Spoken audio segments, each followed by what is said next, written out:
최근 나이지리아 언론을 중심으로 WTO 사무총장 포기 선언을 했다던 유명희 본부장을 두고 벌어지는 상황이 심상치 않습니다. 미국이 한국 후보에 대한 지지를 철회하고 이웰라 후보를 지지할 것이라는 세간의 우려와는 달리 오히려 더 큰 지지를 보낼 것이라는 움직임이 포착된 것인데요. 현재 세계무역기구 사무총장을 둘러싸고 벌어지는 상황에 대해 자세히 알아보겠습니다. 팩트TV 팩트체크. 뉴욕타임즈와 로이터 통신에서는 미국에서 통상정책을 총괄하는 무역대표부 대표에 중국계 미국인 조세무역위원회 민주당 소속 자문변호사를 지명할 예정이라고 보도했습니다. 이 캐서린이라는 중국계 미국인은 예일대학부와 하버드 로스쿨 출신으로 지난해 미국, 멕시코, 캐나다 협정에 강력한 노동자 보호 조항을 넣는데 핵심적인 역할을 한 인사로 꼽힙니다. 상원 인준을 통과할 경우 미국 역사상 최초로 유색인종 여성 미국 무역대표부가 됩니다. 캐서린 타이 미 무역대표부 대표 지명자가 중국계라서 중국에 친화적일 것이라고 생각하면 오산입니다. 대만계이기 때문입니다. 그녀는 미 무역부 대표 중에서도 손꼽히는 대중 강경파로 명성이 자자합니다. 중국계이지만 중국과 대립각을 분명히 세우고 있는 대만 출신입니다. 그는 자유무역의 확고한 지지자로 세계 자유무역 질서를 흔드는 중국의 강력한 정책을 구사해왔습니다. 앞서 하원 조세무역위원회에서 근무하며 트럼프 행정부 주도의 북미 자유무역협정 개정협정에도 관여했습니다. 지난 2007년부터 2014년까지 미국 무역대표부에서 근무하며 미중 무역분쟁 담당을 주로 담당한 그는 여러 차례 중국의 무역 관행을 세계무역기구에 성공적으로 제소한 경력도 있으며 그 과정에서 다른 나라들을 미국 편으로 끌어들이려 해 중국 측에 기소되기도 했습니다. 일각에서는 타이 변호사가 향후 동맹국과의 협력을 강화해 무역 방면에서 중국을 강하게 압박할 것이라는 관측이 나오고 있습니다. 미국 무역대표부 대표 내정 소식에 미국 전문가들은 미국의 무역 최고위직에 앉은 최초의 진정한 중국 무역 전문가라며 호평을 쏟아내고 있습니다. 그러면서 WTO를 통해 미국의 이익을 증진시킬 인물이자 세계 무역 시스템에 대한 중국의 도전을 잘 이해하고 있는 인물이라며 중국과의 무역 분쟁을 성공적으로 해결한 그의 경험은 타의 추종을 불허해 의심할 여지 없는 중국 무역 강제 자격증까지 갖춘 적임자라는 평가들이 나오고 있습니다. 아니나 다를까 대만계 미국인인 캐서린 타이 미 무역대표부 대표 지명자는 기자회견장에서 대중 강경 정책을 예고했습니다. 중국을 콕 집어 거명하지는 않았지만 중국의 막대한 대미 무역 흑자를 시정함으로써 이에 거세게 반발하는 미 노동계의 반발을 무마하고 미국의 국익을 최대화하겠다는 뜻을 분명히 밝혔습니다. 홍콩 사우스차이나 모닝포스트에서는 타이 내정자가 과거 2007년부터 2014년 미 무역대표부에서 근무할 때 중국의 희토류 수출 통제 관련 분쟁에서 다른 나라들을 규합해 중국에 대항했다는 점을 거론하며 그를 벨벳 장갑 속 강철 주먹 같은 인물이라고 평가했습니다. 겉으로는 부드러워 보이지만 대중무역 협상에서는 강경하고 저돌적으로 임한다는 의미입니다. 이런 소식에 중국은 긴장하고 대만은 환호했습니다. 중국은 미중 간 무역 갈등이 지속될 수 있다고 우려하는 것인데요. 특히 중국에서는 타이 내정자가 공교롭게도 자국과 대립 관계에 있는 대만 출신 이민자의 후예라는 사실에 강한 경계심을 드러내고 있는 분위기입니다. 중국 글로벌 타임즈는 타이의 지명이 미국 정부가 중국에 대한 강경한 자세를 더욱 확인시켰다. 타이의 과거 중국 관련 강경 발언을 근거로 미중 무역 협상에서 돌파구를 찾을 가능성이 낮아졌다. 정치와 이데올로기 요소를 가져오면 가뜩이나 어려운 무역 협상이 더 복잡해질 것이라는 우려가 있다. 타이의 지명은 미국의 대중 강경책이 계속될 것이라는 또 다른 부정적 신호다. 과거 타이가 중국과의 무역 분쟁을 처리한 경험을 보면 타이의 지명은 중국에게 좋은 소식은 아닐 것이라고 말했습니다. 반면 대만에서는 대만 출신 이민자 가정에서 태어난 타이의 내정 소식에 반색하고 있습니다. 중앙통신사 등 대만 언론에 따르면 타이 내정자가 의회 근무 시절 대만의 주미 대사관격인 주미 대표처와 교류를 해왔다면서 이때 타이 내정자가 대만 대표처 관계자에게 과거 대만을 방문해 친척을 만났던 이야기를 한 적이 있다고 전했습니다. 그러면서 타이 내정자는 친절하고 전문적 능력이 뛰어나고 각계에 호평을 받는 인물이라고 호평했습니다. 상황이 이런 가운데 유명희 통상교섭본부장이 미국 방문 일정 중 캐서린 타이 미국 무역대표부 대표 내정자와 만나 통상 현안에 대해 논의한 사실이 알려져 화제를 모으고 있습니다. 최근 유명희 통상교섭본부장은 미국의 방안에 누구와 만나 논의가 이뤄진 것인지 의문이었는데요. 바로 캐서린 타이 미국 무역대표부 대표 내정자와 만나 통상 현안에 대해 이야기를 나눈 것으로 밝혀졌습니다. 산업통상자원부에 따르면 이번 면담은 타이 미국 하원 세이비 민주당 수석전문위원이 미국 무역대표부 대표로 내정됐다는 보도가 나오기 전에 성사되었습니다. 이는 한국 정부에서 미국 무역대표부의 대표가 내정되기 전에 미리 정보를 받았다는 것인데요. 유명희 본부장은 최근 빠르게 변화하는 통상환경 속 양국의 공동대응 방안에 대해 협의했습니다. 뿐만 아니라 스테파니 머피 원내수석 부총무, 존 햄리 국제전략문제연구소 소장, 로버트 라이트 하이저 현 무역대표부 대표와의 만남도 이뤄졌으며 이 자리에서 양측은 한미 통상 현안 전반에 대해 논의했고 이 밖에도 보안상 말할 수 없는 다수의 인사들과 면담이 이뤄진 것으로 밝혀졌습니다. 이런 사실이 알려지면서 미국이 유명희 본부장에 대한 지지를 철회할 것이라던 일부 언론들에서는 당황하는 기색이 역력합니다.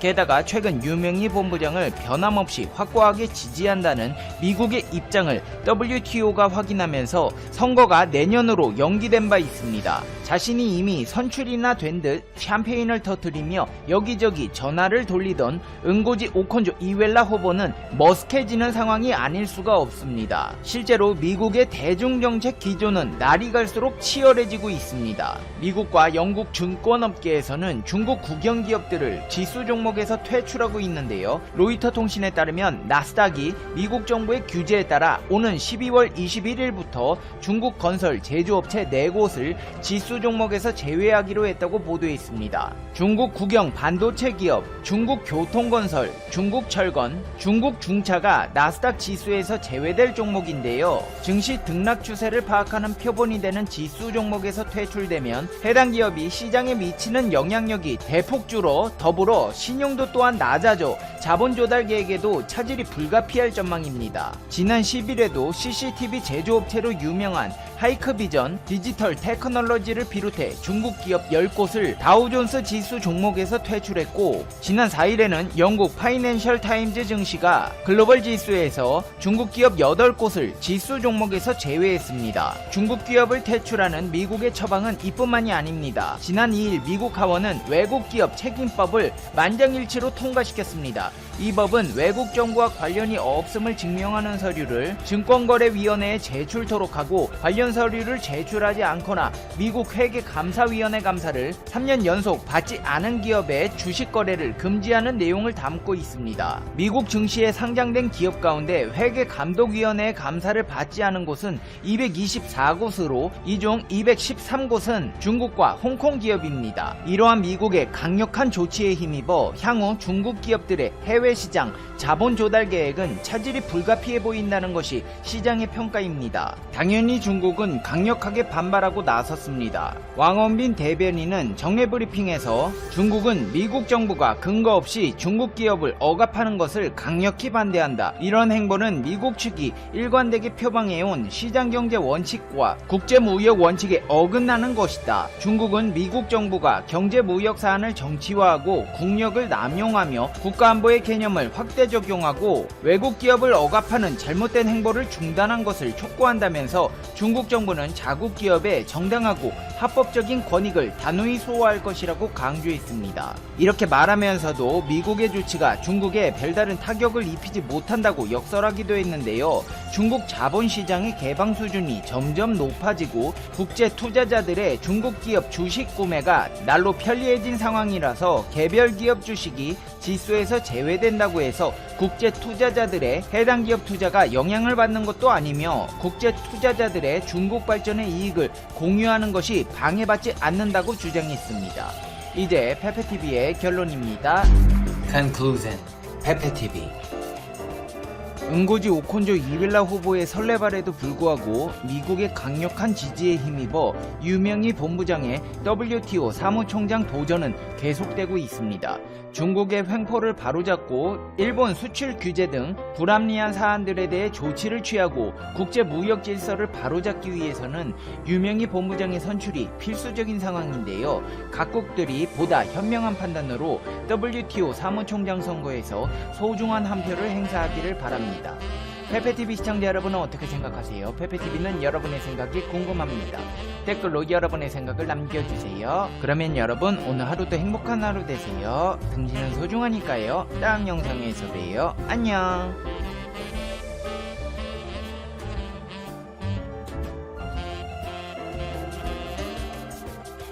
G7은 그룹 오브 세븐의 줄임말로 세계 주요 7개국 모임입니다. 세계 경제가 나아가야 할 방향과 각국 사이의 경제 정책에 대한 협조 및 조정에 관한 문제를 논의하기 위해서 결성되었죠. 현재 미국, 영국, 프랑스, 독일, 이탈리아, 캐나다, 일본이 회원국입니다. 아직 한국은 가입하지 못했습니다. 한국이 향후 가입할 수 있을까요? 네, 가능성이 매우 높습니다. 아마도 내년 G7 정상회의가 분수령이 되지 않을까 합니다. 내년 G7 정상회의에 한국이 게스트 국가로 공식 초청되었습니다. 지난 15일 로이터 통신 등 다수의 글로벌 언론이 이 소식을 전했습니다. 내년 G7 의장국은 영국입니다. 영국 총리실은 보리스 존슨 총리의 내년 1월 인도 방문 사실을 전하며 이런 계획을 내놓았습니다. 존슨 총리는 인도를 방문해 나렌드라 모디 총리를 만나 내년 G7 정상회의에 게스트 국가로 초대할 것이라고 했습니다. 또한 인도와 함께 한국과 호주에도 초대장을 보낼 것이라고 밝혔죠. 참고로 G7 회의를 개최하는 의장국은 G7의 국가를 참관국으로 초청할 수 있습니다. 영국 총리실이 한국과 인도, 호주를 게스트 국가로 초청한 이유는 무엇일까요? 총리실은 이렇게 밝혔습니다. 영국 총리실은 공유된 이익을 증진하고 같은 도전 과제에 대응하기 위해 생각이 같은 민주주의 국가들과 협력하기를 원한다. 영국 가디언지에 따르면 영국 총리 관저는 이러한 내용을 담은 서면 초청장을 작성 완료해 발송했으며 전화통화도 마쳤다고 합니다. 지난 10일 청와대 대변인 역시 이 사실을 알렸죠. 문 대통령은 적극 협력 의사를 밝혔습니다. 네, 초청에 응하겠다는 것입니다. 청와대 측은 영국 총리의 G7 초청에 대해 국제사회에서 대한민국의 위상을 확인하는 의미가 있다고 했습니다. 그런데 가디언은 이어서 중요한 메시지를 전달했습니다. 언론은 이번 초청이 민주주의 10개국 G7 구상과 맞물려 있다고 설명했습니다. 미 국무부는 이미 2008년부터 G7을 확대해 G7 체제를 만드는 계획을 검토해왔습니다. 앞서 도널드 트럼프 미국 대통령은 올해 G7 정상회의에 한국과 호주, 러시아, 인도, 브라질을 초청하고 싶다고 밝혔었죠. 당시 트럼프 대통령은 G7이 구식의 국가 그룹이라는 입장을 강력히 피력하며 G7을 G11이나 G12로 확대하는 개편론에 불을 붙였습니다. 그리고 자신의 의지를 강력하게 밀어붙이려고 했죠. 하지만 코로나19 대유행으로 올해 G7 정상회의는 열리지 않았고 자연히 문재인 대통령도 참석하지 못했습니다. 결론 역시 나지 않았죠. 당시 G7 확대 개편 구상과 관련해 독일과 캐나다 등이 러시아의 참여에 반대 입장을 표명하기도 했습니다. 러시아는 원래 G8 회원국이었지만 2014년 우크라이나 크림반도 병합 이후 다른 회원국들의 반발로 G8에서 제외되었습니다. 이후 G8은 G7으로 환원된 상태입니다. 일본의 경우 한국이 G7 확대 개편에 참여하는 것을 꺼리고 있습니다. 그 이유가 대단히 이기적입니다. 일본이 한국의 참여를 반대하는 이유는 현재 G7에 일본이 아시아 국가로는 유일하게 참여하고 있기 때문입니다. 아시아의 중심이 자신들이라고 믿고 있는 것이죠. 자, 그런데 미국의 대통령이 바뀔 수도 있는 상황입니다. 만약 바이든 당선인이 최종적으로 대통령이 되면 어떻게 될까요? 바이든 당선인 역시 권위주의 국가에 맞서기 위해 D10 구상을 추진하는 것으로 알려져 있습니다. 가디언에 따르면 미국이 D10을 구상하는 이유는 명확합니다. 바로 중국입니다. 미국의 입장에서 중국은 주변 민주주의 국가를 괴롭히고 원칙 중심의 세계 질서를 어지럽히는 존재입니다. 미국은 중국을 막기 위한 동맹이나 정상회의를 적극적으로 모색하고 있습니다. 따라서 G7의 확대 개편은 불가피합니다. 한편 G7을 정말로 개편할지에 대해 의구심을 가지는 분들이 계실 수 있습니다. 역사적으로 봐도 충분히 가능합니다. 원래 G7은 1973년 1차 오일 쇼크에 대한 대책을 마련하기 위해 미국, 영국, 프랑스, 서독, 일본 등 5개국 재무장관이 모인 것에서 시작되었습니다. 이후 1975년 2차 오일 쇼크를 거치면서 G5 정상회의로 승격되었죠. 이후 이탈리아가 1975년, 캐나다가 1976년에 합류하면서 G7이 되었습니다. 러시아는 1991년 구소련으로 준회원처럼 참여하였는데 1997년 제23차 G7 정상회담에 정식으로 참여하면서 G8으로 확대되었습니다. 그러다 2014년 3월 24일 러시아가 우크라이나 크림반도를 합병하자 G7 정상들은 러시아를 G8에서 제외했고 다시 G7이 되었습니다. G7은 초기에는 경제 문제에 초점을 두었으나 1980년 아프가니스탄을 침공한 소련군의 철수를 요구했던 것을 계기로 정치와 외교 분야까지 그 분야가 확대되었습니다. 냉전이 끝나기 전까지는 미국의 주도로 공산권 진영에 맞서면서 단결을 과시하는 세력 역할을 했으나 화려한 외형에 비해 합의 결과의 구속력이 없었기 때문에 비판 또한 적지 않았습니다. 그러다 점차 신흥국이 부상하게 되고 2005년 영국에서 열린 G8 정상회담을 계기로 중국, 브라질, 인도, 멕시코, 남아프리카 공화국, 신흥 5개국을 포함한 G13이 탄생하기도 했습니다. 그러다 2008년 글로벌 금융위기 이후에는 기존의 장관급 회의였던 G20이 정상급 회의로 격상되면서 현재의 G20이 만들어졌죠. 따라서 G7이라는 틀은 언제든 변화할 수 있습니다. 미국을 포함한 영국 등의 의지가 반영되고 한국이 강하게 추진하면 충분히 가입이 가능합니다. 최근 G20 정상회의를 마친 문 대통령 역시 G7 체제는 한계가 있다는 입장을 분명히 했습니다. 또한 트럼프 대통령이 G7 정상회의에 초청했을 당시에도 동일한 이야기를 하며 G7 체제의 확대를 권유했죠. 트럼프 대통령은 G7은 낡은 체제로 국제 정세를 반영하지 못한다며 G11이나 G12 체제로 확대하는 방안을 모색 중이라며 의견을 물었습니다. 그러자 문 대통령은 이렇게 답했습니다. G7 체제는 전 세계적 문제에 대응하고 해결책을 찾는데 한계가 있습니다. G7 체제 전환에 공감합니다. 참고로 영국과 밀접한 관계는 여기서 끝이 아닙니다.